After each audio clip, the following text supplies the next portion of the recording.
and welcome to tonight's Her by Salon Talks. I'm so excited for you guys to be here with me and for my special guest. She's just not any old guest. She's a friend, not in my head, but in my heart. Sheryl Hickerson is an international speaker on social and digital marketing strategies for financial services organizations. Sheryl has worked with thousands of professionals to grow their presence in the financial services industry and through online platforms. In 2018, Sheryl started Females in Finance, where I'm a member, a private online platform organization dedicated to fostering recruitment, training, and advancement of women in financial services or financial technology roles.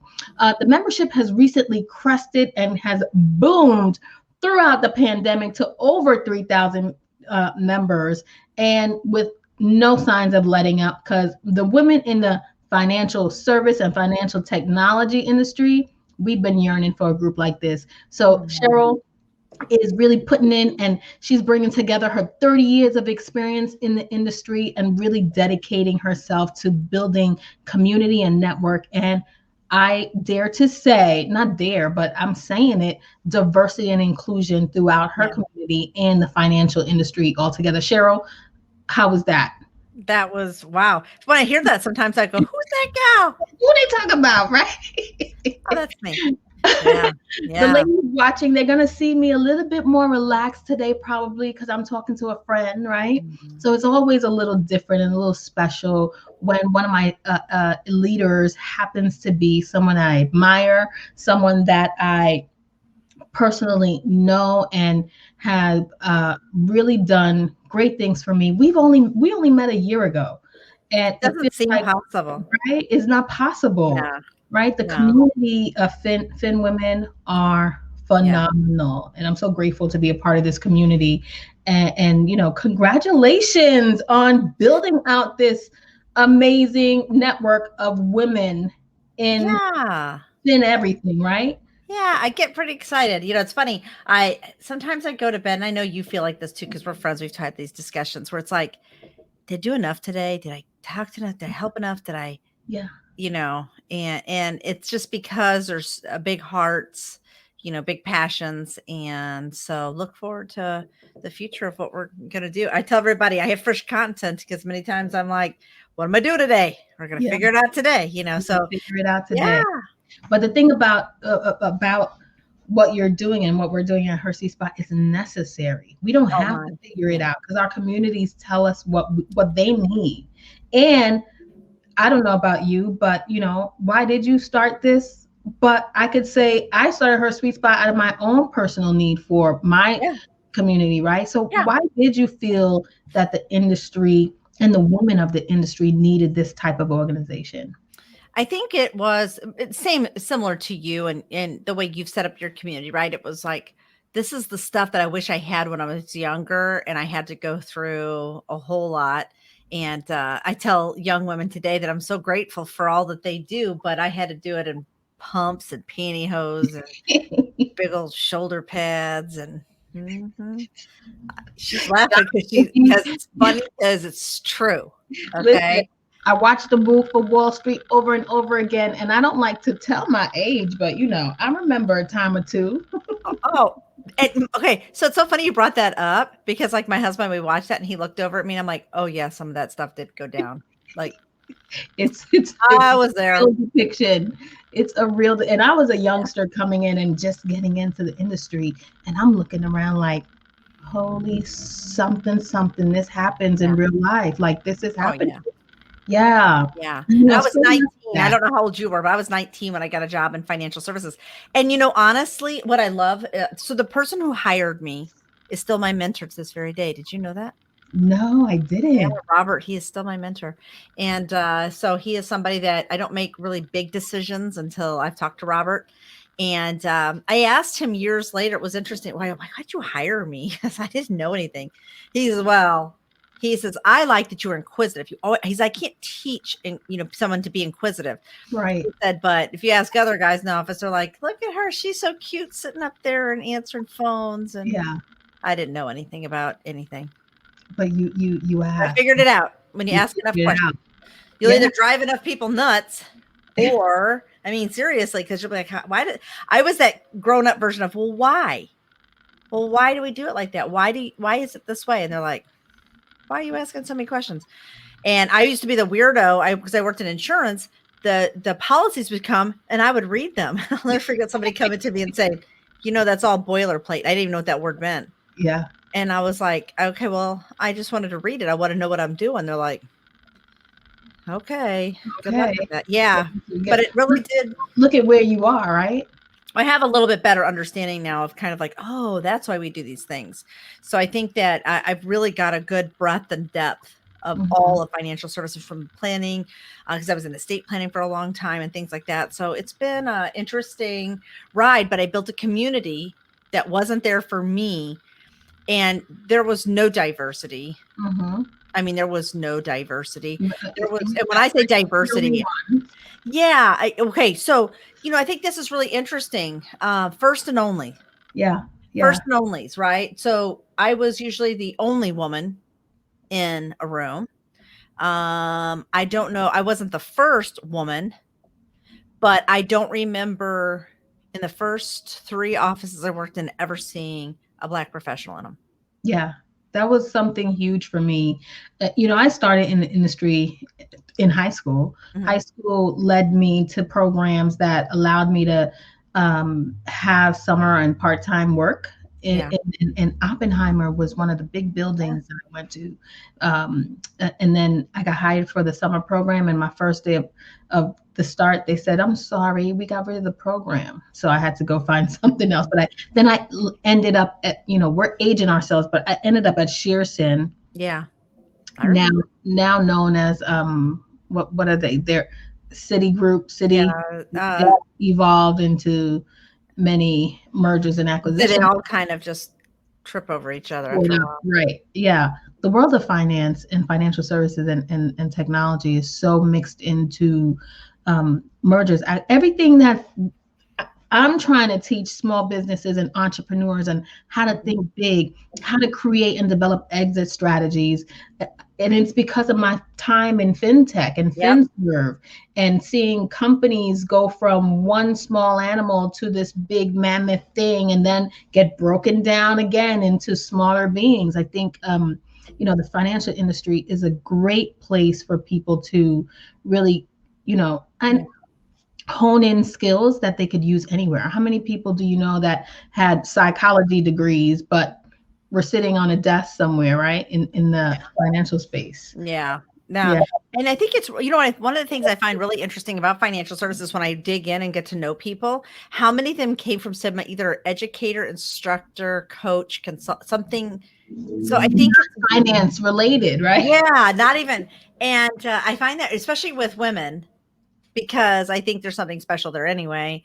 Not just because I run a pretty large group of, women who do that kind of work, but I think there's something that we bring to the table that's different, because it's so relational and it's so sort of in the weeds with clients and stuff. And I saw that at a very early age in financial services, because, advisors would come in.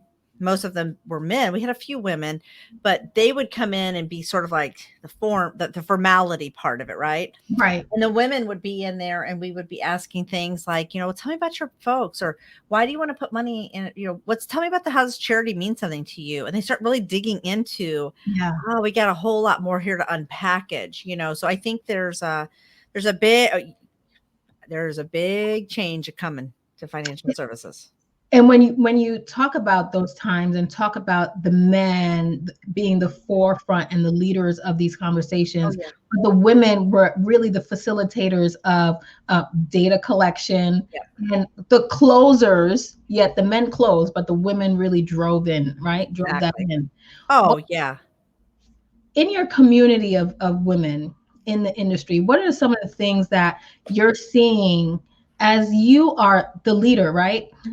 How was your advancement in the industry, I should say, first of all? What were you feeling in terms of your trajectory in executive roles? Well, I think I'm 50 years old, and I had to learn very quickly how to If I could not be my own advocate, I learned how to create sponsors for me, as Carla Harris always says at Morgan Stanley.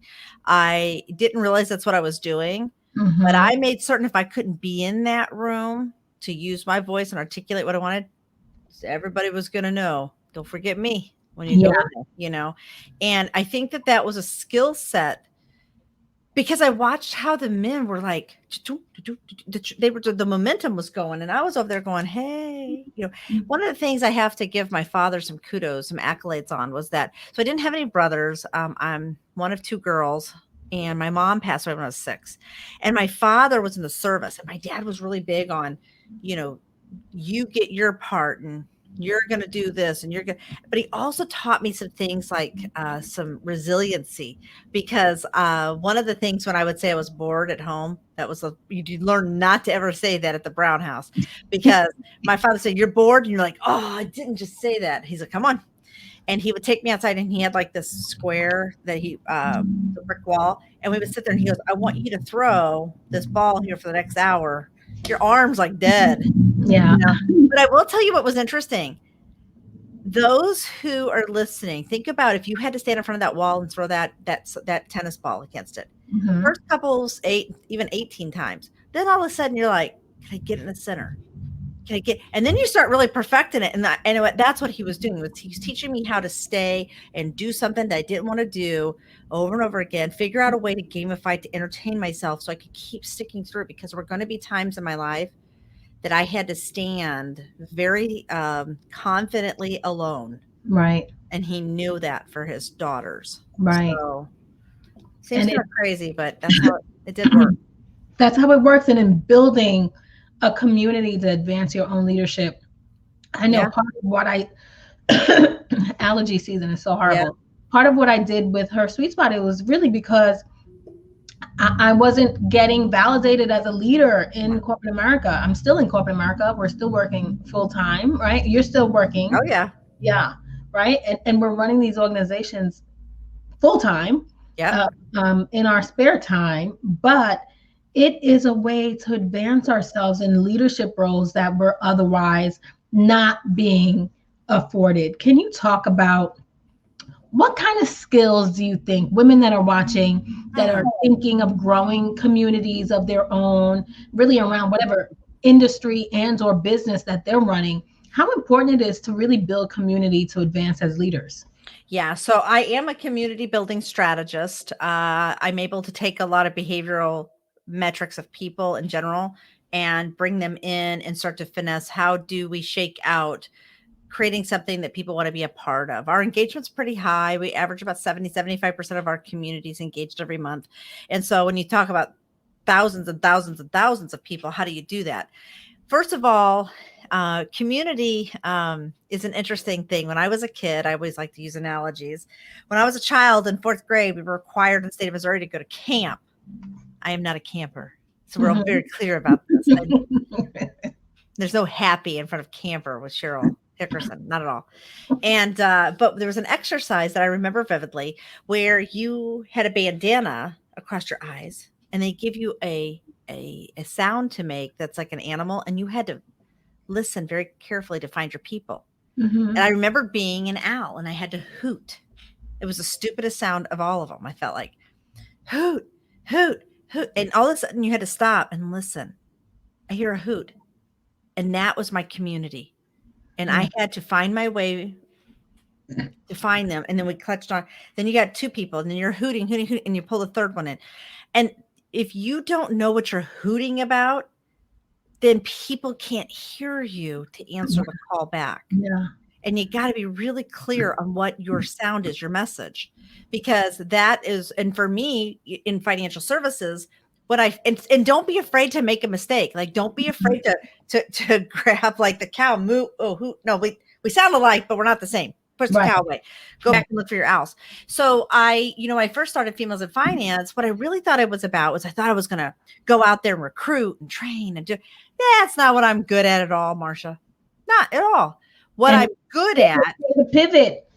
Yes. And you have to be willing to throw that baby out with the bathwater when you're not good at something. You do not. I'm going to give everybody, if there's nothing else you hear me say it on this. If you're reading a book and it's a crappy book, to put the book away. You are not required. This is not required reading in college anymore.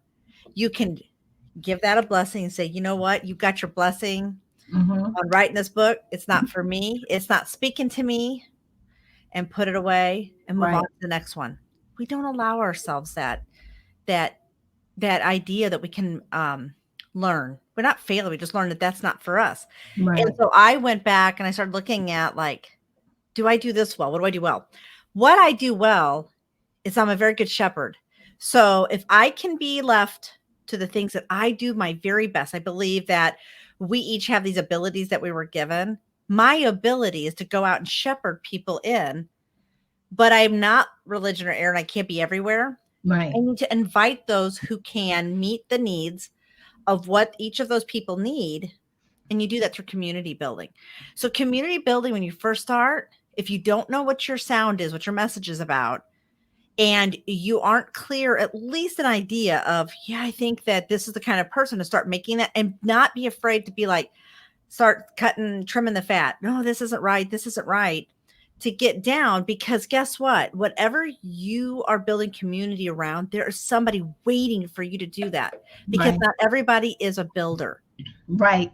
Oh, that's such a great thing to say. Not everyone is a builder. That's a nugget and a sound bite that people need to hear. And yet there are people that look at women like you, women like me, that are community builders, and they kind of want to be you. Oh, but yeah. Then they, the copycat syndrome. Oh, yeah. But they're not equipped for it, right? No. And they don't realize that they don't have to be the builder to get to the same level of success that they think that they want for themselves. I had the good fortune, I guess it's been about 4 years. I was with Kristen Andre. I remember it vividly. And we were in Atlanta, and I had heard Dr. Martin Luther King Jr.'s daughter speak, Bernice King. And I think this was a really valuable lesson that she said on stage. And she was talking about nonprofits and this, everyone who feels a calling to answer. Okay. And that's what I felt. I felt a calling to go out and help. I think it's also important to realize, is it easier for you to partner with someone and provide momentum to that calling? Or do you really want to stand alone and be okay to stand there and create that calling for the people? And what Bernice King said on stage was, she appreciates the fact that there's nonprofits out there trying to do work. But if you could help, if you're helping 20 people, what if you were able to help 200, 2,000, 20,000, 200,000, simply by releasing our desire to hold on our ego? That ego work. Yep. It's there. And say, you know what? I'm going to sort of hitch my horse to yours, and we're going to go and pull this together. I'm going to focus on that. And that was always her concern. She's like, we have this beautiful nonprofit organization my father started, and yet we still see these onesie, twosie, whatever. And then what happens is they get a little build, and then the passion, if it's not there to fill that bucket every morning, it drifts off. Correct. So don't be afraid after you get started doing something. It's not for me. It's like the book I told you. You bless the book and say, you know what, whoever wrote this, good on you for doing this. It's not for me. And you set that down, you move on. And the same thing is for you. If you start to try to build and it's not for you, go hitch that horse to someone and say, you know what, because you still have a responsibility to the people that you brought along. Right. I think that part of it is where people are so used to immediate gratification too. Like, they're used to, I can just click a button and I can just swipe right or left. I can just do whatever to get to the next thing I want. And you have to be so consistent and so resilient in what you do with community building. And if that's not for you, that is okay. Right. Go join something like Marsha's community, like whoever, and provide that nugget, that little bit that you have to that, so she can go out and do the work that Marsha does best, which is amplify and shepherd and do those things, because it's not for everyone. It's not. And I remember when I left one employer for in the interview process for what happens to be my current employer, they said, well, you manage a team of analysts. Mhm. You're coming to be an individual contributor. Why would you want to make that change? Mhm. And it's because, and I said it's because I'm a leader regardless of people behind me or not. That's And it. you don't need to be that person driving the bus, right? Yeah. To Yeah. get to the same destination with a group of people. So I love Yeah. what you're saying. Thank you for all those nuggets. My favorite thing is talking to guests like you that are leaders in either entrepreneurship and in the workforce and are doing both. Our community at Her Sweet Spot is all about the side hustle Oh yeah. primarily, right? What advice? You have built this very popular, famous, and thousands of people community that is you make no bones about this is who I am and this is what I do. A lot of our side hustlers are, like I said, we're in the underground railroad of entrepreneurship, running our businesses in silence, especially as minorities, especially as women of color, Black women especially, are fearful of being outspoken and out loud about their businesses because then you get left out. You further get left out, right? Mhm. And so, what advice would you give to another woman, watching and listening right now to be able to bring their whole self to work? Sometimes, you come off an event, I come off on a speaking engagement, and I can't share that with the people I'm spending most of my day with, right? My colleagues. What advice would you give to someone? Wow. Well, got to find your people. And I gotta say, I think one of the things that you do really well, I think I do pretty well, is that you need to find those who will make sure they support what you're doing, right? For example, like if you're out there speaking, how many times have I said, "Hey, girl, you're doing this. You better go say something." Do I say that to you? You too. I I get a do. nudge all the time from Oh yeah. put that in the group. Tell everybody what you, yes, That's Cheryl, I right. You know why? Because I'm telling you, for every woman watching right now, this is a very typical conversation. I will talk to somebody when I get to know them and I'll say, "Hey, tell me about your big wins." Yeah, How many times did anybody ever stop to ask you that? yeah. Right. And they kind of stop. And I'll literally hear a woman say, "Oh, I solved cancer, but I'm on to world peace." And but like, hold on, back up. It's Let's us. unpackage that, and let's talk about that. And you know what? You're going to tell everybody about your big win. Because if you don't, who's going to do it? Right. Who's going to do it? Who's going to say it? And I don't know. Here, I'm going to describe something. I do this almost every single day. Okay. Something great has happened. You're in here and and I get so excited. And I'll go to type something out on Twitter, LinkedIn, wherever. Why is it so hard to tell good things about ourselves? I have no idea. Cheryl Have is you ever started saying, to type and you back it up? yeah, I said, "Oh, that sounds I'm too something. I'm too confident. I'm too cocky. I'm too this. I'm too that. I'm too that." And we back out. We back out. And the next thing you know, you're clicking off and you're moving on because you don't have the time. Instead of saying, "You know what? This is something that happened to me and I feel really good about it. And your support would hmm, make me feel great." If you came to me and said that, Marsha, I'm going to be the first one going, woo, woo, woo. yeah, I'm going to be cheering you on, right? do. And yet we won't do that. We won't do that. So I think that one of the things you've got to do is get comfortable with your accolades. Hmm.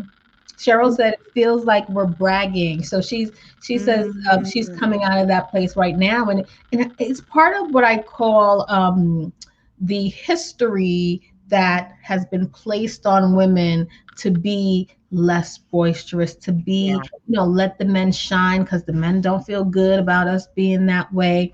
And Mhm. it's why we're building these communities That's to right. help women undo the years of programming that we have been conditioned to feel. So I'm going to tell you what the secret is now when I go to write something that I do. Yeah. I write it as if my husband was writing it about me, Mm. and that's whoever your significant other is. I don't care. Somebody loves you, a mom, a dad, an aunt, a, Yeah. a wife, a husband, whatever it is. Think about if they were sitting in front of that, what would they say? And yeah. Wow. And I think that's really powerful because my husband, Daryl, would be like, "My wife did, da, da, da." And so I start writing it as if Daryl wrote it. "My wife did, da, da, da," and then I go back and change. Today I Right. did Oh, this. wow. All of a sudden, and then I hit, and this is the other thing too. You get to the end, don't read it back. Publish. Go. I did that today. I might say that I messed up and forgot to spell check Who before cares? I did Who that. cares? Okay. And I'll tell you what I know, and I have to say this. Yeah. Twitter.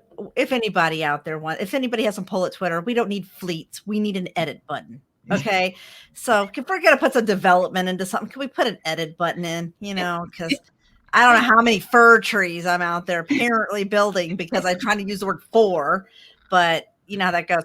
But no, it's just you have to get it and then hit send and let it go. Mm-hmm. Because if you're not telling the world what you're doing, did it even happen? Yeah, if a tree falls in the forest, they say, right? I always use that analogy. And because of women like you that pour into me, I am able to do the same thing for the women in our community, like Cheryl, who is another Cheryl that's watching us right now live. She has the best name ever.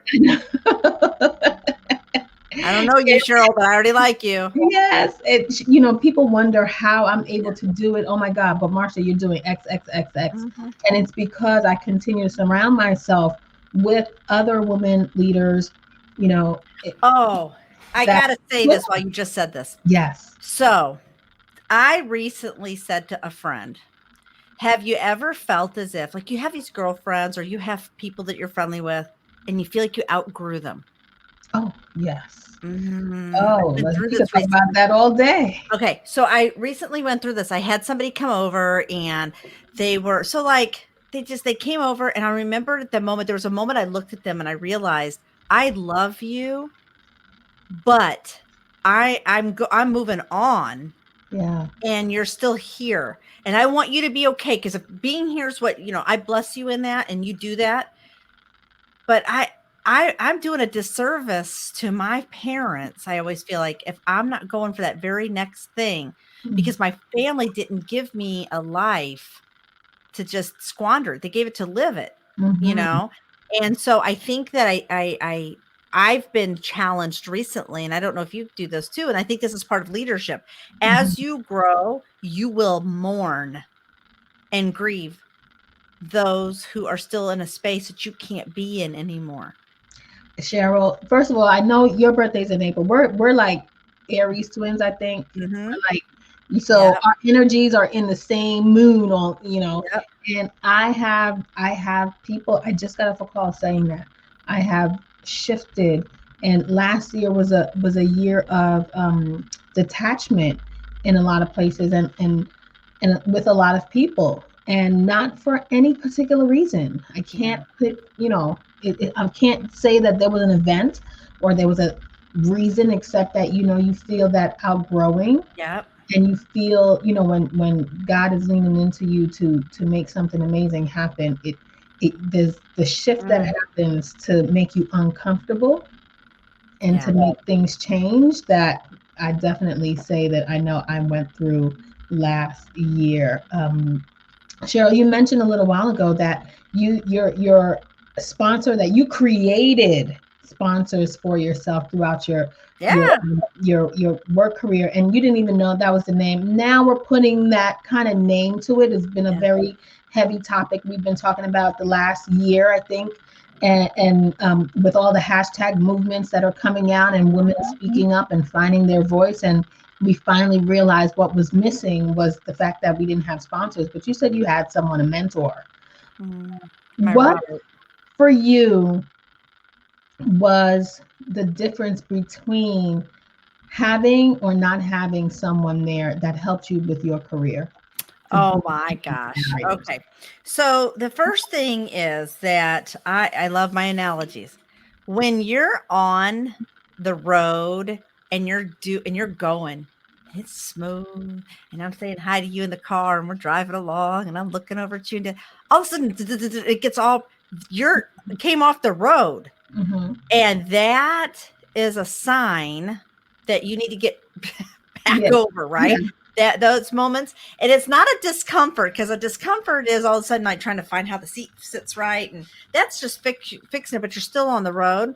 Those moments of bumpy rides and stuff, first of all, those are all the people that are not supposed to be in your space right now. And there are no stronger signs of that when you start getting around people that you used to love and they annoy you. Yeah. Because you grew. Yeah. You grew. And I think that for me, it's funny. I don't know. I listen a lot of times in the morning because I have like a morning success ritual kind of thing that I do. I tend to listen to Rick Warren a lot just because he can talk while I'm, doing things and whatnot. Mm-hmm. He always talks about your shape, your spiritual, your heart, your accountability, your personality, and your energy. Right. And I've got to tell you that those are things today that are so critical that I kind of check in mentally with, oh yeah, this is the stuff where I'm at. I think that if you're not finding the right sponsors that satisfy those, if you don't have people in your personal life, because sponsors work both ways, personally and professionally, they really do. So your circles of friends, you're going to have those friends you grow up with, and that's fine. But are they the ones that are best suited for you as a leader, no matter what you're doing? Yeah, I can tell you quite assuredly that a lot of my personal friends are not the ones that I need to keep in my professional circles, because they love me for whatever it is. If you can learn how to grieve the change, the growth, grieve the growth of that. And you can learn how to change that into something that is beautiful for you. That means all of a sudden pivoting just a little bit to, I need to, and it's not disingenuous. One of the things as women, we think, we're not hanging out with so-and-so as much. And here it's going to look like we're, not, we're always worried about what everybody thinks. Right. I can assure you right now, men never think like that. They're like, okay, if I can tell you right now, I don't know anything about golf, but I do know that my husband goes on a golf retreat and they have all figured out who's going to be each other's buddies at the thing, who plays the what, who doesn't do this, because they know exactly where they need to partner up in that game. The same goes for your personal and professional life. And if you cannot find a good sponsor at your job, there is no stronger sign that you're not supposed to be there than that. Hello. If you're looking for a sign, oftentimes people think that, something's wrong with the job or if you have those signs, they come up. They're so strong, and listen to them. And the sign for me, I remember looking back, Marsha had this job I hated. And I'd get up in the morning and be like, my stomach's killing me. I got a headache. I just like my body was physically rejecting it's like we're sending you a sign. And if you ignore that, that's shame on you, because you got the universe all conspired to help get you. And the second you change, when you go do that uncomfortable thing, which is maybe drop a friend or move on to a different thing or change jobs, and it scares you. Did you ever notice all of a sudden you're in a new playing field and it feels pretty good? Yes. Like surrounded by new. Yeah. And don't forget that each time you pivot, that your sponsor probably pivots with you. So that means that if you had somebody here, they're not going to get you there. And I read a book recently by Jamie Kern Lima called Believe It. Best book. Okay. I'm telling you, I read 52 books a year. That is a top 10 book of my life. Okay. Wow. And she talks about, believe it. And I have to tell you, she talks about this very thing in the book. And it's about how you need to realize that as you grow, everything shapes around you and it changes. Just, you got it.